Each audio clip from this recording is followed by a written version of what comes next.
اللہ تعالیٰ اپنے کلام پاک میں ارشاد فرماتا ہے وَمَا خَلَقْتُ الْجِنَّ وَالْإِنسَ إِلَّا لِيَعْبُدُونَ صدق اللہ العظیم۔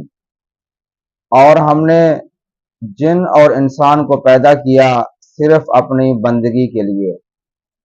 کسی شاعر اسلام نے کیا خوب کہا، جانور پیدا کیے تیری وفا کے واسطے، جانور پیدا کیے تیری وفا کے واسطے، چاند سورج اور ستارے ہیں ضیاء کے واسطے، کھیتیاں سرسبز ہیں تیری غذا کے واسطے، سب جہاں تیرے لیے اور تو خدا کے واسطے۔ ناظرین کرام اور سامعین کرام، بخاری شریف کی سب سے پہلی حدیث ہے